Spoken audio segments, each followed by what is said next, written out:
আসসালামু আলাইকুম dear students, welcome you all to my class. আজকে আমরা নবম দশম শ্রেণীর প্রথম অধ্যায় নিয়ে আলোচনা করব। প্রথম অধ্যায় হচ্ছে বাস্তব সংখ্যা, যেটাকে আমরা বলে থাকি রিয়েল নাম্বার ইংরেজিতে। বাস্তব সংখ্যা নিয়ে আমরা আলোচনা করব। আলোচনায় চলে যাব তার আগে আমার তোমাদের কাছে যেটা বলার সেটা হচ্ছে যে এখনো যারা চ্যানেলটা সাবস্ক্রাইব করেনি অবশ্যই চ্যানেল সাবস্ক্রাইব করে দিবে, লাইক এবং কমেন্ট এবং শেয়ার করবে। তো বন্ধুগণ, চলো আমরা চলে যাচ্ছি আমাদের আলোচনায়। দেখো, বাস্তব সংখ্যা কি? বাস্তব সংখ্যা হচ্ছে সেই সমস্ত সংখ্যা, অর্থাৎ যত ধরনের সংখ্যা আছে দুনিয়াতে, আমি যদি একটু বইয়ের মতো করে বলতে যাই তাহলে হবে কি, সকল মূলদ এবং অমূলদ সংখ্যাকে বলা হয় বাস্তব সংখ্যা। কি বললাম? সকল মূলদ এবং অমূলদ সংখ্যাকে বলা হয় বাস্তব সংখ্যা। তার মানে যত সংখ্যা আছে সেগুলো সব বাস্তব সংখ্যা। এখন মূলদ সংখ্যা অমূলদ সংখ্যা কি সেটাও আমরা বলবো। এখানে প্লাস হইতে পারে, মাইনাস হইতে পারে, ভগ্নাংশ হইতে পারে, তারপরে দশমিক হইতে পারে এবং রুট ওভার সহ এরকম যত সংখ্যা আছে সকল সংখ্যাকে আমরা বলবো বাস্তব সংখ্যা। এখন বাস্তব সংখ্যার ভিতরে অনেক প্রকার আছে, সেগুলো আমরা একটু আলোচনা করি। দেখো, বাস্তব সংখ্যার মধ্যে একটা প্রকার হচ্ছে স্বাভাবিক সংখ্যা। স্বাভাবিক সংখ্যা কোনগুলো?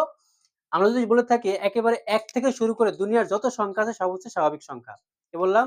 এক থেকে শুরু করে দুনিয়াতে যত সংখ্যা আছে সব স্বাভাবিক সংখ্যা। এখানে এই সংখ্যার কোনো শেষ নেই। তাহলে আমরা এখান থেকে এমন লিখতে পারবো, দুনিয়ার যত সংখ্যা আছে 1 2 3 4 5 6 এরকম ডট ডট, আমি আরো অনেক সংখ্যা আছে। যত সংখ্যা আছে সবগুলোকে আমরা বলবো বাস্তব স্বাভাবিক সংখ্যা। এখন স্বাভাবিক সংখ্যার পরে বাস্তব সংখ্যার ভিতরে আরো কিছু সংখ্যা আছে। স্বাভাবিক সংখ্যার ভিতরে আবার কিছু সংখ্যা আছে মৌলিক সংখ্যা। মৌলিক সংখ্যা কি এটা আমরা সকলেই জানি, তারপর আবার সকলকে স্মরণ করে দিচ্ছি যে ওয়ান এবং ওই সংখ্যা ছাড়া অন্য কোনো সংখ্যা দ্বারা যেগুলোকে ভাগ করা যায় না সেগুলোকে আমরা বলবো হচ্ছে মৌলিক সংখ্যা। এখন সেগুলোর মধ্যে কি কি আছে? দেখো, ওয়ান তো মৌলিক সংখ্যা হবে না, কেন? ওয়ান হচ্ছে সকল সংখ্যার গুণনীয়ক। ওয়ান হচ্ছে সকল সংখ্যার গুণনীয়ক, এজন্য ওয়ানকে আমরা মৌলিক সংখ্যা বলবো না। তাহলে যদি আমরা মৌলিক সংখ্যা বলি তাহলে টু আসে। টু কে টু ছাড়া আর ওয়ান ছাড়া অন্য কিছু দ্বারা ভাগ করা যায় না। তারপরে থ্রি আসে, এরপরে ফাইভ আসে, সেভেন, তারপরে এখন 9 কি আসবে? না, 9 আসবে না, 8 আসবে না, 6 আসবে না, কারণ এগুলোকে অন্য কিছু দ্বারা ভাগ করা যায়। এরপরে আসবে 11, এরপরে আসবে 13, এরপরে আসবে 17, তারপরে আসবে 19, এরকম করে আরো অনেক অনেক অনেক সংখ্যা আসবে। তার মানে এই মৌলিক সংখ্যারও কোনো শেষ হবে না। তাহলে কি বললাম? এই যে সংখ্যাগুলোকে ওয়ান এবং ওই সংখ্যা ছাড়া অন্য কোনো সংখ্যা দ্বারা ভাগ করা যায় না সেগুলোকে আমরা বলবো হচ্ছে মৌলিক সংখ্যা। এরপরে আসে যৌগিক সংখ্যা। কোনগুলো? যেগুলোকে ওয়ান এবং ওই সংখ্যা ছাড়াও অন্য সংখ্যা দ্বারা ভাগ করা যাবে। কি কি আসবে? এখানে আসবে ফোর, তারপরে হচ্ছে সিক্স, তারপরে এইট। বিজোড় যত জোড় সংখ্যা আছে, বলেন এই এক কথায় যত জোড় সংখ্যা আছে সবগুলোই কিন্তু যৌগিক সংখ্যা। এর মধ্যে বিজোড় সংখ্যাগুলো যৌগিক সংখ্যা হয়। তাহলে কি কি আছে এখানে? ফোর, সিক্স, এইট, তারপরে টেন আসবে, টেনের আগে নাইনও কিন্তু আসবে। নাইন বিজোড় সংখ্যা, তারপরে সেটা হচ্ছে যৌগিক সংখ্যা, কারণ নাইনকে থ্রি দ্বারা ভাগ করা যায়।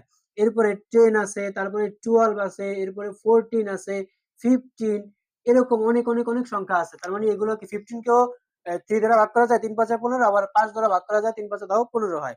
আবার এই যে ফোরটিন যে লিখলাম, 14 কে দুই দিয়ে ভাগ করা যায়, 7 দিয়ে ভাগ করা যায়। তার মানে কি, যে সংখ্যাগুলোকে ওয়ান এবং ওই সংখ্যা ছাড়াও আরো সংখ্যা দ্বারা ভাগ করা যায় সেগুলোকে বলা হয় যৌগিক সংখ্যা।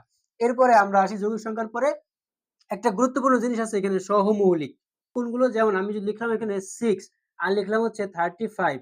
এখন এই সিক্স কে সিক্স ছাড়া আর 35 কে 35 ছাড়া, মানে ছয় আর 35 কে, ছয় কে ছয় ছাড়া আর ওয়ান ছাড়া অন্য কোনো কিছু দ্বারা ভাগ করা যায় না। আবার একই রকম ভাবে 35 কে ওয়ান ছাড়া এবং 35 ছাড়া অন্য কিছু দ্বারা ভাগ করা যায় না। তার মানে আমরা যদি এরকম গসাগুর মতো করতে যাই বা লসাগুর মতো করতে যাই তাহলে এখানে কি পাবো?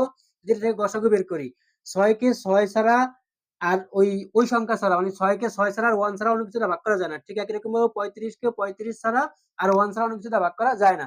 এই ওয়ান টা যদি ভাগ করি তাহলে কি হবে? এখানে সিক্স হবে, তার হলো 35 হবে। তার মানে দুইটা সংখ্যার সাধারণ গুণনীয়ক বা মৌলিক গুণনীয়ক হচ্ছে কি? ওয়ান। তাহলে যদি কোনো সংখ্যার, যদি দুইটি সংখ্যার মৌলিক গুণনীয়ক ওয়ান হয়, যদি দুটি সংখ্যার মৌলিক গুণনীয়ক ওয়ান হয় তাহলে সেই সংখ্যা দুটো হবে পরস্পর সহমৌলিক সংখ্যা। তাহলে কি বললাম? যদি দুইটা সংখ্যার মৌলিক গুণনীয়ক, যদি দুইটা সংখ্যার মৌলিক গুণনীয়ক ওয়ান হয় তাহলে সেই সংখ্যা দুটি হবে পরস্পর সহমৌলিক সংখ্যা। এখন এগুলো ছাড়াও আরো অনেক প্রকারের সংখ্যা আছে, সেগুলো আমাদের শিখতে হবে। স্বাভাবিক সংখ্যা বললাম, মৌলিক সংখ্যা বললাম, যৌগিক সংখ্যা বললাম, সহমৌলিক সংখ্যা বললাম। এরপরে আমরা আসব হচ্ছে পূর্ণ সংখ্যায়। কি হয়? তাহলে সংখ্যা রেখা কোনটা? সংখ্যা রেখা হলো এমন একটা রেখা থাকে যেখানে এরকম একটা রেখা থাকে, সংখ্যা রেখাতে মাঝখানে যদি আমি জিরো ধরি তাহলে জিরো থেকে ডান দিকে যদি যাই সেগুলো জিরো থেকে বড় হবে, ওয়ান, টু, থ্রি, তারপর হবে 4, তারপর হবে কি 5, 6, এটা কোনো শেষ নাই এবং যেতে থাকবে। আবার বাম দিকে যদি আসি, 0 থেকে বাম দিকে আসলে -1, তারপরে -2, তারপর হচ্ছে -3, তারপর হচ্ছে -4, -5, -6, এরকম ভাবে আসতে থাকবে। তাহলে 0 থেকে বাম দিকে যখন আসবে সেগুলো মাইনাস হবে এবং 0 থেকে সেগুলো সব কি হবে, ছোট হবে। আর 0 থেকে যখন ডান দিকে যাব সেগুলো সব প্লাস হবে এবং 0 থেকে অবশ্যই সবগুলো কি হবে, বড় হবে। এটা আমাদের মাথায় রাখতে হবে। তাহলে পূর্ণ সংখ্যা কোনগুলো? ধনাত্মক শূন্য সহ ঋণাত্মক এবং ধনাত্মক, শূন্য সহ পজিটিভ এবং নেগেটিভ সকল সংখ্যা হচ্ছে পূর্ণ সংখ্যা। এটা আমরা এভাবে লিখতে পারি: 0, +-1, +-2, +-3, +-4, ইত্যাদি ইত্যাদি ইত্যাদি। মানে এটার কোনো কি নাই, শেষ নাই। তাহলে আমরা এখান থেকে কি বললাম, পূর্ণ সংখ্যা কোনগুলো? 0, +-1, +-2, +-3, +-4, এটার কোনো শেষ নেই।